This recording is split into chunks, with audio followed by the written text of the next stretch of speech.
Hello everyone, welcome back to Mentally Tough Coaching, where I'm giving coaches the knowledge, the tools, and the confidence to teach the mental aspect of the game to their athletes, and in particular, mental toughness. And today, we're going to be talking about confidence. Vealey and Vernau in 2010 created an outstanding model to illustrate how confidence is built. The researchers identified 4 main ways that athletes can enhance their confidence. The first is through training and preparation. Obviously, an athlete feeling prepared and confident in their skills is one way to feel confidence in their ability to perform. Another way to build confidence is through the use of self-regulatory skills, such as self-talk and mindfulness. These skills will be discussed later through the program, but are definitely very beneficial and have shown to enhance outcomes. The third way to build confidence is getting inspired and feeling support from others. Imagine your own team. Think back to when you were playing a sport. Imagine if your team wasn't building you up when you were playing. It'd feel pretty crappy. And the fourth way to build confidence is by gaining experience succeeding. So actually experiencing success. An athlete's confidence has many different forms and follows a hierarchy. Starting from the bottom, an athlete can have organizational confidence, team confidence, coach, cohort, role, and self-confidence. All these factors are directly influenced from the 4 factors mentioned earlier. As evident from this research model, athletes can build confidence both through the physical and mental skills that they gain. These physical and mental skills can lead to productive thinking, optimal focus, and energy management. Even if an athlete is having their doubts about their abilities, they can refer back to the mental and physical skills to increase confidence. This model can be very beneficial for coaches to use with athletes who might be struggling with confidence. A coach can sit down with the athlete and try to identify which area of the 4 factors that an athlete might be struggling with. I want you to imagine this scenario. A tennis player loses a match after double faulting on their serve. Since that match, the athlete has been double faulting about 50% of the time and has lost their last 3 matches. A coach can ask a few questions about how they're training and compare that to how they've been training in the past, and also ask them about how they've been training compared to the individuals on the team. If the athlete is not preparing themselves in practice, then it's not going to lead to success in competition. Remember the cliche saying, practice how you play.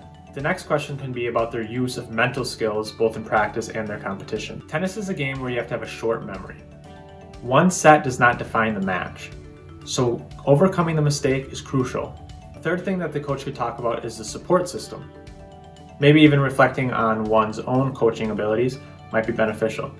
But ask about their teammates, ask about their outside life, family and friends, etc.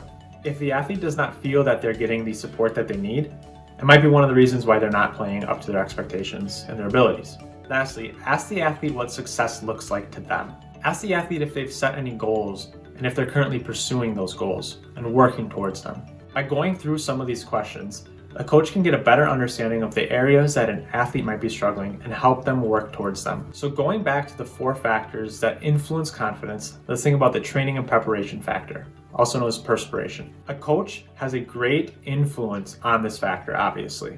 A coach can create pressured situations in practice that create unexpected scenarios. A mantra or a slogan can be used to kind of encapsulate that perspiration factor.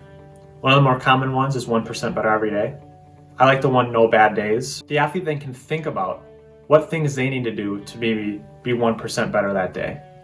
Or they can focus on the good things about the day and not let a bad situation define their whole day, right? There's only bad moments in the day, not totally bad days. It's also crucial to emphasize the importance of giving 100% every day.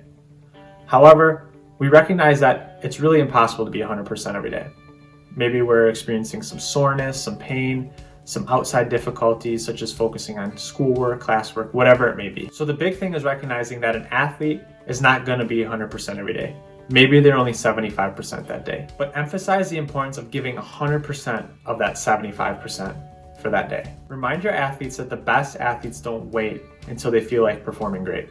The next factor in building confidence is the regulation factor, and that's really the purpose of this project, to help coaches understand how they can implement psychological skills and the tools for athletes to help enhance their mental abilities. One thing to talk about with your athletes is how body language can actually influence confidence. A TED Talk discussed actually about how striking a power pose can kind of trick your mind and your body into feeling more confident than you really are. These next skills will be skills that I will be posting videos about later, but I'm just going to kind of briefly talk about now so you coaches can get a better understanding of what they are and how they can impact confidence. Two great mental skills for enhancing confidence would be imagery and self-talk.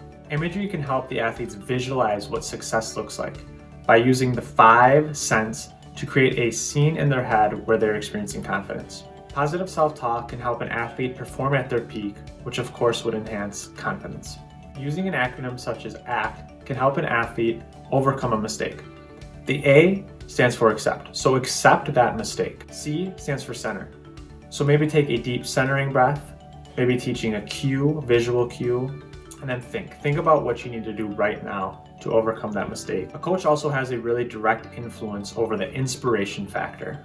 Coach's leadership style and being sensitive to the team needs is really influential over a team's confidence. As mentioned, team building and communication activities can be very beneficial in enhancing that cohesion and confidence. Finally, the validation factor can be achieved by helping athletes set SMART goals. We will have an episode on goals in the future, but right now I want to just briefly touch base about it. Obviously, everyone's goals are different in sport, so understanding what success looks like for that individual can be beneficial to building their confidence. These goals should be realistic, but push athletes out of their comfort zone to reach their full potential. And as these goals are achieved and maybe crossed off the list, confidence will continue to grow. So as a coach, think about the 4 factors that build confidence: training and preparation, self-regulation, inspiration, and experiencing success. Recognize the things that you as a coach can do to help influence these factors. With that being said, this is Mentally Tough Coaching. I appreciate you tuning in. If you enjoyed the video, please make sure you like it. Make sure you subscribe to my YouTube channel. I'm hoping to hit 25 subscribers. Drop a comment with any questions you might have for me, and have a great day.